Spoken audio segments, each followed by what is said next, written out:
देश के कई हिस्सों में बढ़ती गर्मी के बीच भारत मौसम विज्ञान विभाग ने हीट वेव को लेकर चेतावनी जारी की है।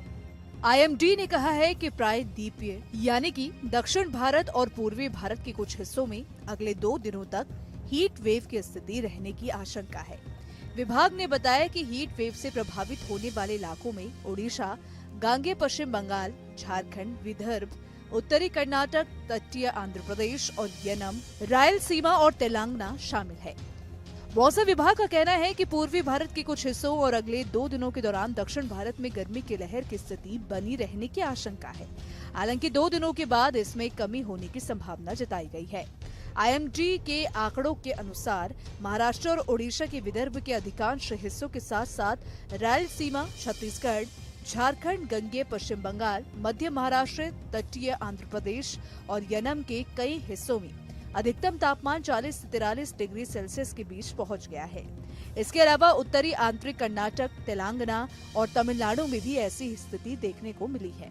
ये तापमान सामान्य सीमा से 2 से 4 डिग्री सेल्सियस ज्यादा था।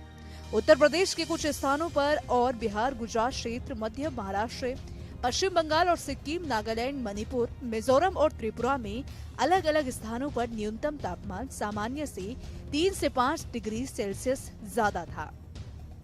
आंध्र प्रदेश में सबसे ज्यादा तापमान 43.7 डिग्री सेल्सियस दर्ज किया गया। वहीं आंध्र प्रदेश के भुवनेश्वर और कुर्नूल में तापमान 43.5 डिग्री सेल्सियस तक पहुंच गया, जिससे वो दूसरे सबसे गर्म शहर बन गए।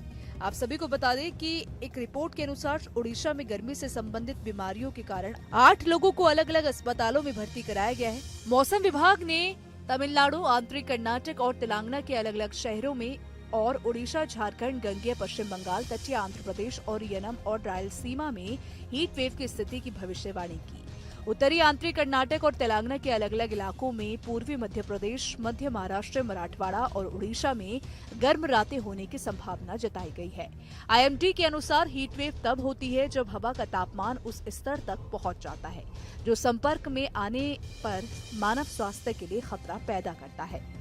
आसान भाषा में कही तो अगर किसी स्थान का अधिकतम तापमान मैदानी इलाकों में कम से कम 40 डिग्री सेल्सियस या उससे ज्यादा और पहाड़ी क्षेत्रों में कम से कम 30 डिग्री सेल्सियस या उससे ज्यादा तक पहुंच जाता है तो उसे हीट वेव की स्थिति माना जाता है।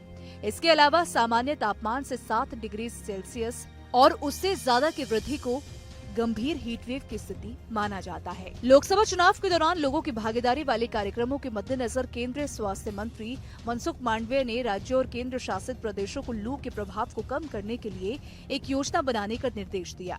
मांडविया ने गर्मी से संबंधित बीमारियों के प्रबंधन के लिए लोक स्वास्थ्य व्यवस्था की तैयारियों की समीक्षा को लेकर एक बैठक की अध्यक्षता की। उन्होंने कहा कि एहतियाती उपायों से लोगों के बीच समय पर अग्रिम रूप से और व्यापक जागरूकता अभियान चलाने से भीषण गर्मी, लू के गंभीर प्रभाव को कम करने में मदद मिलेगी। आप सभी को बता दें कि अप्रैल की शुरुआत से ही देश के कई हिस्सों में तापमान 40 से 42 डिग्री सेल्सियस तक चला गया है, जिससे लू का खतरा अब और भी ज्यादा बढ़ गया है। हालांकि मौसम विभाग ने अब लू की भविष्यवाणी तरीके से कर दी है। फिलहाल इस वीडियो में इतना ही। अगर आपको हमारा ये वीडियो पसंद आया हो तो वीडियो को लाइक और शेयर करना ना भूलें।